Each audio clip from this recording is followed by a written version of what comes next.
Welcome back, Porch family. You're chilling on the front porch with Rod. This is where we kick back, breathe deep, and talk about the things that make our communities strong. Today's theme is preserving our stories, honoring our wisdom. We're diving into knowledge management. Sounds academic, right? But it's really about something simple, keeping our stories alive so the next generation can stand taller. Let's get into it. Hey, what's going on, listeners, and thanks for tuning in with Chilling on the Front Porch with Rod. Today, I got a special guest coming from out of East Texas, man. We're going to get into a real deep conversation tonight, man. We're going to talk about knowledge management and cultural empowerment in the Black communities. But go ahead and introduce yourself for the listeners who know who you are. Man, it's Muda Merchant, opportunity engineering specialist. Just grateful to be here. Mm-hmm. You know what I'm saying? I hope that I can bring something positive that we can use and, you know what I'm saying, and keep the people in motion. Well, glad to have you, man. Thanks for coming, man. I really appreciate that. We're going to jump right into it, folks. So the first thing we're going to talk about is actually what is knowledge management and why is it important in the Black communities? Man, I feel like, to be real with you know what I'm saying, knowledge management is everything. Mm-hmm. For the people. It's our future. It's our future. It's our lifeblood. Like, as we've seen before, like, if we don't take that more serious, we won't be the people. Somebody else will be the people. You know, like, because as we've seen with our music, people adopt it. As we've seen with our ways, the way that we dress and all of these things, that these people, they have mastered being able to take our knowledge and monetizing it in a way that benefits their community way more than it benefits our community in which it came from. Yeah. So I think that we have to be more secure when it comes to that. Like, we can't just overshare.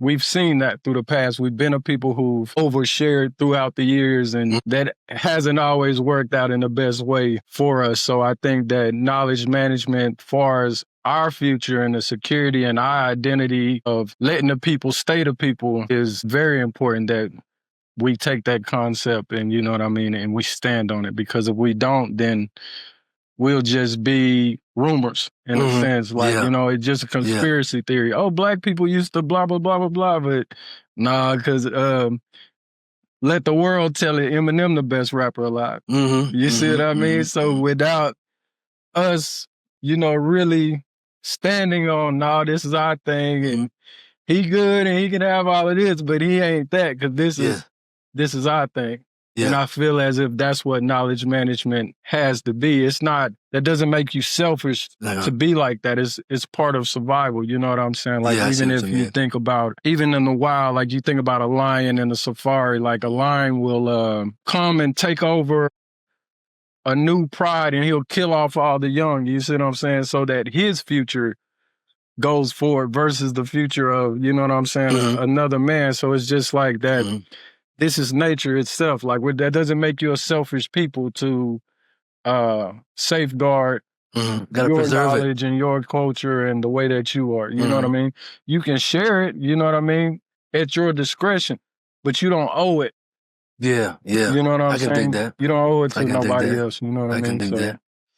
That almost like kind of bring me to, like, you know, something we was talking about offline was, you know, preservation and reservation, having the ability to, you know, like you say, we controlling the masses with our information versus letting, one of the things that is unique, we let the bookers tell our own story. So how are you managing knowledge by letting somebody else that's not your culture teach you your own culture? It just baffles me when I hear that. I'm like, how the hell you gonna let, I mean, no disrespect, but that's like a woman trying to teach a man how to be a man. It's just not designed that way. You know, the Almighty put things in place for us to, you know, be who we are and what we are in our own right. But when it comes to our culture, man, we gotta be able to manage that knowledge in a certain way. Like you said, you know, the masses will tell one story, which they're doing that right now. Exactly. They're doing that right now. But I think, like, what's the bad part about the story that they telling is we entertain it. You see what I mean? Like we say, there got to be safeguards that makes you question those type of things. Like, you know, Malcolm X got this speech that, who taught you? Who taught you to hate the texture of your hair? Who taught you to hate the color of your skin to such extent that you bleach to get like the white man. Yeah. You see what I mean? Like, who taught you to hate yourself? Who taught you that your lips was big and all of that? And you know what? That goes back. That's even biblical in a sense, like, because, you know, when they was in the Garden of Eden and they walked around and they said, we're here, but we covered up because, you know what I'm saying, we hiding behind this bush because we naked. And then God said, who told you you was naked? See what I mean? So, who's telling you these things? You see what I mean? Like, because, and this is, you know what I'm saying, my personal opinion, I feel like that the Bible, in a sense, is our history, right? And I feel like it's God's love story to us. Yeah. Because I can see that. him, when we be checking in with them, it almost is like, probably to him, it's insulting. Like, they tell you, you know what I'm saying? Don't nobody got no lips the way we got lips. Nobody got hips the way we got hips. Nobody got the body that we got. Nobody hair does what our hair does. Nobody skin does what our skin does. You see what I mean? So it's like it's written. You know what I mean? And I ain't talking on no piece of paper. Like, it's written in life itself. You see what I'm saying? That it's like, I put, you know what I mean? I put so much into you people. Y'all run faster. You sing better. You can do all of these things that you see what I mean? Greatness, But then you let these people tell you who you are. You know what I mean? It's like... like telling you we the minority when we actually not the minority. Exactly. Like, it's like, imagine that. That's the same thing as, you know, you tell your kid when they go to school, if somebody hits you, hit them back. And you know what I'm saying? And I've had this happen in the past. Your kid come back, what the teacher said, what did I say? You see what I'm saying? Like, you come tell me what your teacher said, what did I say? Like, so I feel that way with God, you know what I'm saying? That he looks at us like that. Like, well, God, they said, what did I tell you? Who did I tell you that you were? You know what I'm saying? So it's important for us, when you talk like knowledge management, it's important for us to know who our identity is and stick with that. Like, can't nobody, if I tell you that my name is this, and then you're like, that's not your name. How you gonna tell me what my name is? Like, I'm not gonna go there and, you know what I mean? You know what I'm saying? How you gonna tell me what I am and what I'm not? You see what I mean? So it's important. And it's important for the parents and the community to lead their people like that. That before they leave the house, you've already empowered them in a sense of just like that. Now when they go out into the world, can't nobody tell them nothing, because it's like, that's not what my mama said. That's not, you know what I'm saying? That's not what my pastor said. That's not what my teacher, that's not what my daddy said. That's what my grandmama said. You can't tell me I'm that. That don't make no sense to me. And really, that's not what history said. No. So I think about it's when you say that, I think too, there's a lot of fear behind that now, for some reason, afraid to be deliberate. You know, we gotta, what was we talking about? The whole thing with, we do a lot of complaining, but we don't do enough demanding. That all is part of the knowledge management piece, because if you complain, like you say, well, you complain about things that they do or the oppressor does, the colonizer do, but what are you doing about it? Are you demanding anything? Exactly. Are you trying to be deliberate about it? Exactly. And then when you think this only works if you buy into what they told you. You see what I mean? Facts. Because if he's a man and you know that you a man and he says that he got to be treated this way, I'm treated this way too. You can't convince me that, you know what I mean? Yeah, I know what you're saying. Unless I buy into that. Yep. You see what I mean? The buy-in is a key feature. Exactly. Like, how can you convince me that I'm not, if you get it, I need it. You know what I'm saying? Even when you talk, sometimes in the field of like home security or something like that, or just personal security, and somebody say, why do you need all of that? You know what I mean? And sometimes the answer is, I need it because they got it. That's true. You see what I mean? That's true. That's true. I need it. You know what I mean? You know what I mean? Like, but I'm supposed to just, you know what I mean? Yeah. If he ain't gonna buy into that, like, well, I got this, you need to have that. Like, nah, I got this. So it's just like, okay, then I need one of them too. Exactly. And then and when you identify the right way, then that kind of suppresses a lot of things, because they like, these people they have a history of taking something and mastering it over and over again. We over and over again. But get stripped of it. We don't protect it like we should. AKM is a big thing nowadays, man. We see so much. It's funny, like, there's so much information out there, but I don't understand, like, sometimes why we're afraid to gatekeep it. You just can't let somebody else tell our story. We done proved it to you time and time again. like we were talking about earlier with the ancestors being on the goal line. We got the ball, you know what I'm saying? We got to drop the offensive play. We won't worry, what you say? The defense Exactly. is doing what the offense is doing. And if you manage, like you say, identify, you can manage that information, that knowledge, and you can teach it and keep it going versus somebody you got like your kid, go out there, you don't tell them nothing, you just let them, you know, fall by the wayside, and now they just got all kind of information that's not really good information. It ain't the true identity that who they really are, you know what I'm saying? Especially now in all these mixed cultures. But with that being said, we talk about security at the home, that put me in the mind like OPSEC, you know, coming from military background, we know what OPSEC is on the military side. But how do you feel about OPSEC with knowledge management in the Black community? It's a must. You gotta have it. Like what you're saying, like you can't, when you think like the Freemasons and all of those things back in the day, like that's a Freemason is equivalent to probably like a union worker today.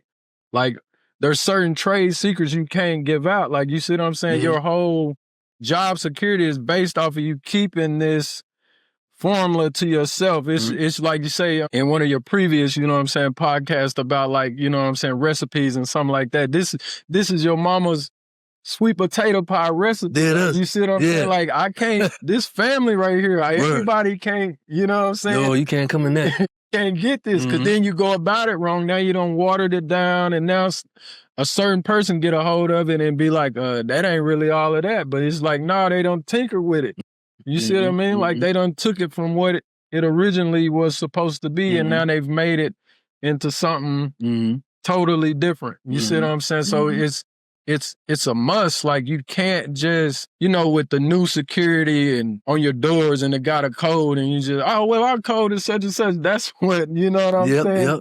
Yep. This knowledge management, you can't tell everybody the code. You see what I mean? Like you can't give up the code every time. You can't give up the code. Like that's just if somebody, you feel like they nice and all of that, whatever that is, keep that there. But there's a boundary that, you know what I mean, certain things supposed to have. Like it makes me think about like in my imagination how they came to America in a sense like the Pilgrims or something like that. And you know, usually you come to somebody's house, you keep it in the living room. You don't go exploring around, you know what I mean? Opening doors to the bedroom and things like that. So what it makes me think about is like that they showed up and the Indians like, nah, you good, you sit in the living room, make yourself at home, you know what I'm saying? But then while they wasn't looking, they done ventured into the bedroom. They done ventured into the bathroom. And they're just like, next thing you know, you in the front room and they pushing you out the door. Just like Christopher Columbus did with the Native Americans in the Caribbean. That's what I'm saying. Same thing, like, wipe them completely out. You didn't even know they exist. Exactly. Because, you know, you got to protect. You know, there you go. Hey, we met you on the coast. Bring back the Black Panther Party. And you stay on the coast until we know a little more. Right. You stay right out there, you know what I'm saying, until we find out what's going on here. What you really trying to do here? Like, we can't. You know what I'm saying? I don't know your intention. When I think about that, I think about, like in a sense, what they call it, when you categorize somebody that you don't know, like you put them in these groups, right? But when people call it judging or something like that, but if people understand, that's nothing but it's a survival mechanism, right? Like if you don't know nothing about snakes, you have to treat every snake as if it's a poisonous snake because you don't know. You see what I'm saying? You ignorant to snakes at this point. But the more you get around them, you might, that's a grass snake. That one's okay. Yeah. You see what I mean? Yeah. We can deal with that one because we know more. You know what I mean? It's not designed for you to stay ignorant about it, but you just, in the beginning, you have to be because you can't take that chance. Like, you know what I mean? Somebody might be a good person or an ally, but I need time to decide that. I need time to know what I'm going to share with you and what I ain't. I ain't finna meet you at the door sharing everything. Yeah, give you the whole, here's the playbook. You know what I mean? That ain't how that, you know. So it's just, when we talking about like OPSEC, that's how I'm looking at it. Like, you know, I don't know, you know what I mean? Like, once I kind of get to know you, maybe I'll share a little bit with you, but I still ain't gonna share like you say, everything with you. Cause you know, that's get to the point where sometimes that's house to house. You see what I'm saying? Like what goes on in your house and what goes on in my house, we might share common conversations. Yes, that's it right there. There's still even private conversations that is, that's need to know, and everybody in the house. Right, there's boundaries right there. They know it. You know what I'm saying? You gotta have the boundaries. What I can share with you, I will share with you. What I can't share with you, you know. And then the funny thing about it is, don't be offended when the information is not shared with you, because sometimes we got to take a look, not only with the oppressors, colonizers, bookers, what have you. Sometimes, even within our own community, it sometimes it's heart-wrenching, but, it always hurt worse when your own kind do something. I think, like you say, from each house, because in each Black community, it's all kind of Black. We got Black Caribbeans, Black Hispanics. We got all kind of different people from Black descents, right? Yeah. So there's all kind of subcultures within our community. In each of those subcultures, there is certain information that needs to be preserved within that community. And if I'm from community A and you're from community B, but we both Black people, and there's just some things you don't want to share, I shouldn't be mad at that. I should embrace you because you have your own, for example, your own native tongue. You know what I'm saying? I don't have one, but you don't speak to me in your native tongue all the time because I can't understand it. Yeah. But I get mad at you because you're not talking to me like you talk to them. I'm like, well, you can't. It don't work that way. That's information that we have amongst ourselves versus everybody else, even within our community itself. And I think, like, when you say that, it make me think about the myth of togetherness. You see what I mean? Like, we're going to get it once we all be able to come together and this and that, and we the only people who came to come together. Like, that's a myth. Throughout time, nobody has ever been. Cain killed Abel. You see what I mean? Mm-hmm. Cain killed Abel from the beginning. Mm-hmm. There's never been a sense of togetherness. What we have done here in America, in a sense, is amazing, right? That because everybody didn't come from the same tribe. They in Africa just getting whoever they can get. You see what I'm saying? Mm-hmm. And so when they get over here, they probably not even from the same tribe. Probably don't even speak the same language. That's true. So the fact that they could even come together, or we even came together the way that we have now, like, you see what I'm saying? That's an amazing thing. The Europeans was fighting the Europeans. Mm-hmm. The Irish was fighting the Irish, and the Germans was fighting it. You know what I'm saying? Like, we believe this thing. Like, but let's just be real. If you look throughout time and how people are that Black on Black crime, I guarantee if you take it from the beginning of time to where it is now, we don't even got a drop in the bucket when it comes to Blacks killing Blacks versus, you see what I'm saying, other cultures killing each other. Mm-hmm. But see, when we do it, I just got to say it, it's called crime. When they do it, they call it war. Yeah. But it's the same thing. Like, we not, as you could count Chicago or whatever 1,000 times over, and you still don't get those numbers in war. Mm-hmm. You see what I'm saying? Like, here in America, you know what I'm saying?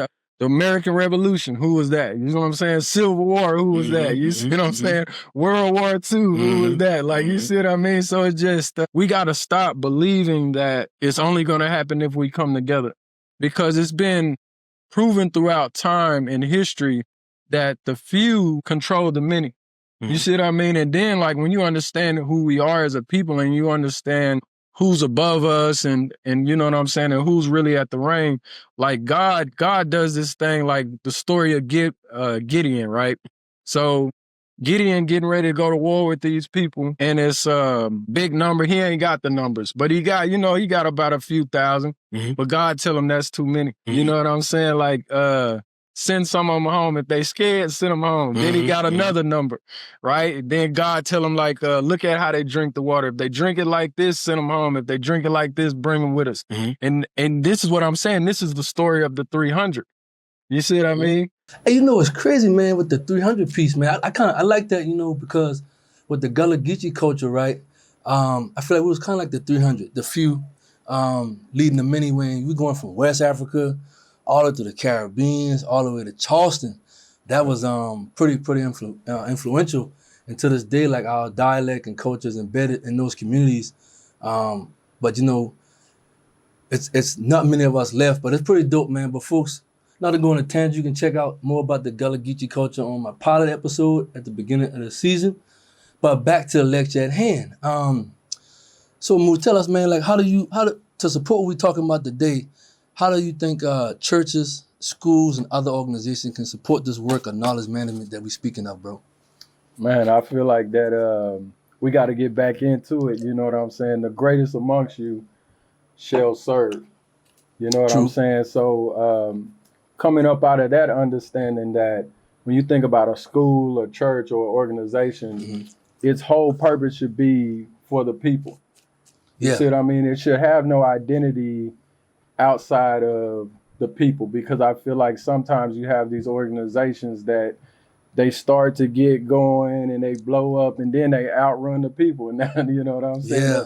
The people outside waiting for the bus that ain't even finna come back through because, you know, so I think that that's how it's got to be. Like these organizations, like their whole purpose should be to empower the people. Like you can't, the people shouldn't be empowering the organization. Yes. You see what I'm saying? The organization should be empowering the people, the church, the school, and all of this. Dope. You see what I'm saying? Yeah. Type of things like that, which brings me to a literature, the spook who sat by the door. You know what I mean? Because I feel like that's the mentality that these organizations are supposed to have. They're supposed to go out into the world, gather information and knowledge and skills and all of these things and bring it back to the community. You know what I'm saying? Yes.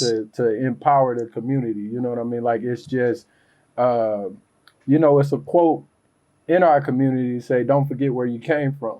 True story. And so they should have that type of mentality when they go out into the world, that they're going to go into the world and then they're going to come back with whatever they gain to feed the people. Storytelling is Robin Hood. You know what I mean? Yeah, like exactly. You got to have that mentality. You got to have the Robin Hood mentality where you don't went out, you know what I mean, got the goods, and then you bring them back to your people. Like, you know what I'm saying? So I feel that way for these organizations, the schools, and all of these things. Is directly for the people, and that thing has to continue. You know what I mean? Absolutely. It doesn't stop. Like from generation to generation, like this is the understanding that you're gonna go. You were fed, so now you must feed. You know what I'm saying? So it's just, you know, the information might change, but the people don't. So we got to keep it going like that, and then we got to hold these organization, churches, and these schools feet to the fire. Got to hold them accountable. Yeah, you got to do that. Got to hold them accountable. That's word. I mean, not to be funny, man, but no disrespect. But I was like, man, I heard the story about this preacher, man. This dude getting his community, his congregation to pay for a jet fuel to get him a jet. Oh, man, that's wild, bro. Like, I mean, okay, I mean, I get it, but it's a different level of spreading the word. They're good, brother. Yep. But yeah, I feel you. That's we got to hold them accountable. Got to do it. Because they'll mess around and get jokey with it, and then they're losing its purpose. Yeah, it's losing its genuineness right there. And then they become a tool for the other side, where the other side is like, we'll get your preachers and your pastors and your organization managers and bring them and feed them all good and tell them, now this is what we need you to go back and tell your people. Right. You know. Right. Yeah. Like, yeah. Now they done became like pretty much parrots and workmen for the other side, because they looking out for their own interests instead of looking out for the interests in the community. And this is not just just based off of our community. Like when you really get down into it and think about what politics is, that's what's happened a lot. Like they might get you to vote for them. They'll feed you this one issue. And then you're like, oh yeah, we believe in that. So he's like, oh yeah, I believe in that too. Then you vote for them, get them in there, but they passing this other legislation that's going to affect your life more than that one thing that they sold you on. So, you know, you might got a pastor or a preacher or a community organization go get a street named after somebody, and you think like, oh, let's clap and applaud, but they're making back alley deals that's really going to hurt the community in the long run. So exactly. You got to kind of like make sure that the person that you sent out there to represent you is really for the people, or you know what I mean. You can end up with a situation like that. You kind of, you know, it's funny because you kind of you know, give the folks a recipe for discernment, and also what does community-led knowledge management look like? Because that kind of, you just folded right into that. Well, I feel like community-led knowledge is that on the lower level. You see what I mean? Okay, like I feel like that's on the lower level, where it's just like that. This is getting passed out, house to house in the street. You see what I mean? Where it's just that this is your rites of passage. That this is the knowledge that everybody knows. You know what I'm saying? That when you step off the porch, that everybody who step off the porch has this understanding. You know what I'm saying? You waiting for the community to come and bring you more understanding, those organizations and things like that, to give you a greater understanding, the school to give you a greater understanding, but there has to be an understanding that the people have off top. And I think that one of those understandings that we're having right now and that we need to have, that needs to be a focal point for us, is health. You see what I mean? We'll beat them in the long run. You know what I mean? Like, I mean, let's just be real. We'll just outlive our enemy.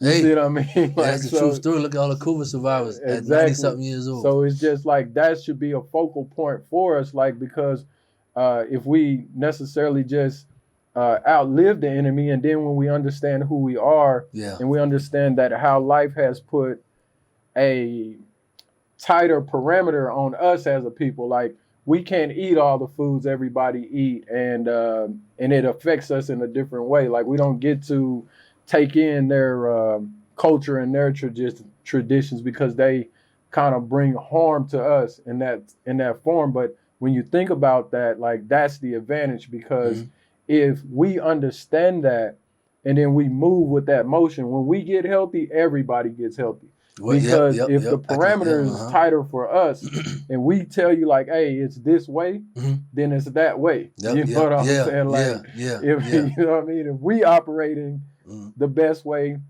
then everybody's going to be good. But we got to take care of home first. So I think that community-led knowledge is like rites of passage, health, and then just, you know, looking out for your own, that there has to be an understanding. There has to be a way that we send our people into the world, you know what I mean, straight off the porch, that this is a good representation of us, that they understand that, hey, everything is to go gather and bring it back. You know what I'm saying? We're finna send you out there, you know what I'm saying? And you going to gather it, and then you bring it back, you know what I mean? And so it's just, and hold on to it. Yes, like, because I think that's a key feature. Record keeping is very important too. That's a big thing. It's like, if we look throughout history and we know our story, it ain't that we haven't got it. We done got it and gave it out plenty of times. Right, but like rewritten, reverbed. But now we need to get it and hold on to it. Yeah. You see what I mean? We need to get it and hold on to it. And I think when we talking community-based knowledge, is that, like, now that should be the new knowledge. It's not just go get it, because we done had it. Yeah. You know what I'm saying? Yeah. And we know how to get it. Yep. You know what I mean? But now let's change the narrative to let's hold on to it. And that man, that draws me to the last thing I got for you today, man, before we close out, is what's one thing that the listeners can do to preserve their legacy? I feel like that if we understand it, like, I think this war is won in the bedroom, and, you know what I'm saying, and under the roof. I think that the Black family is the factory that Black power is produced. You see what I mean? So better listen up, folk. When we understand that, like, that's how we win this thing. Like, you see what I'm saying? Is the family. Yeah. You see what I mean? Because once we start pushing out, and family taking care of family, and then family looking out for family, like with the whole, you know how it used to be with your big cousin, like, you know what I mean? Your big cousin might rough you up, you know what I'm saying, all day long, but when you go out into the neighborhood, let somebody else touch you. Yeah, you ready now. You know what I'm saying? Let somebody else touch you, like, you know what I'm saying? Y'all have that amongst each other, but ain't nobody on the outside finna do anything to you, finna say anything about you. And, you know, and that's how it's got to be in the community. Like, and from when you think about what a community is, it's probably just, in a sense, it's like just like a group of families, with a similar understanding. You know what I'm saying? And I also believe that a family, a community, a people, they have to have a mission statement.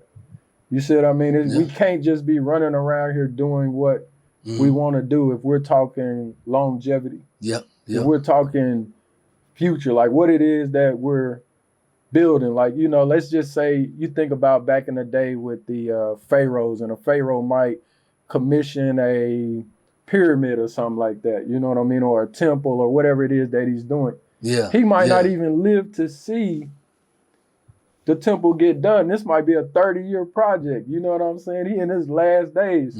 But because that mission statement is out there, and whatever that temple is supposed to represent, that we see throughout history, it gets done. You see what I mean? Facts. He didn't even get to live to see it. You see what I'm saying? Like if we go to Moses, like, you know what I'm saying? Moses do all this work, you know what I mean? You know what I mean? King Father take him up on the hill and say, hey, you can see it, but you ain't gonna get to go. Nuh-uh. You know what I mean? Yes. You know There were what I'm parameters saying? to there. But the people went. The mission still got complete because he passed it down. He was like, even though I might not, Martin Luther King, you know what I'm saying? Right. I might not get there with you. But you know what I'm saying? At some point, we're all gonna be there. There it is. It's gonna get done. So I think that we have to have that. Like we have to task the people out, and there has to be a mission that, you know, like in a sense, like I got this mindset, and I know this is gonna sound crazy, but like, how many prophets are we gonna get killed? You know what I mean? And I know like this will be controversial, but let's just be real. Right. Like we looking for another leader. We ain't did what Malcolm said. We ain't did what Martin Luther King said. We ain't did what Marcus Garvey said. How many people we gonna, you know what I'm saying? We When you still look at it got like that, marching orders that the we missions haven't is done. not the incomplete. Yeah, that we haven't done yet. So we don't need no new leader. We just need to do what we were told to do from the beginning, from jump, from the beginning, and then just go ahead and execute. There it is. So I just feel like that when we start to move in that type of understanding and have a mission statement, and it's just like we're done with the, you know what I'm saying, with the complaining, because we too busy in the work now. Like we got to get the work done. Like absolutely, we putting this thing together. So gotta be deliberate. You see what I mean? It's time to be deliberate, folks. And I feel like if we could do that, and we could put our, you know what I'm saying, our heads down and get the work done, nobody can stop us. They can't stop us. They tried to stop us. We ain't been stopped yet. Yes. So that's just what it's got to be. Shit, we got to keep on Charlie Mikey, man. Got to continue moving, man. Hey, that's it. Hey, I appreciate it. Muda Merchant, man. Hey, you heard it here, folks. Hey, this was a deep one today, folks. He's dropping them gems. Hey, it's knowledge, man. Hey, you know, preserving legacy is not something that we can just lallygag with, man. We got to be intentional about everything we're doing. You know what I'm saying? And this was a great time to capture some of that. But before you go, there's one thing we like to do on Chilling on the Front Porch. It's a little rapid fire question thing, man. Just real quick. Just some thoughts to recap some things we talked about today. First question. One word that describes what knowledge means to you. Power. A family recipe or tradition you'd want future generations to keep alive. Family stick together. Which do you prefer? Oral storytelling on the porch or digital storytelling online? I got to go with the porch. Haha, you heard it. Coming on the front porch, baby. Let's see here. If you could archive one object from your childhood forever, what would it be? Man, the people. A song, hymn, or chant that carries cultural memory for you.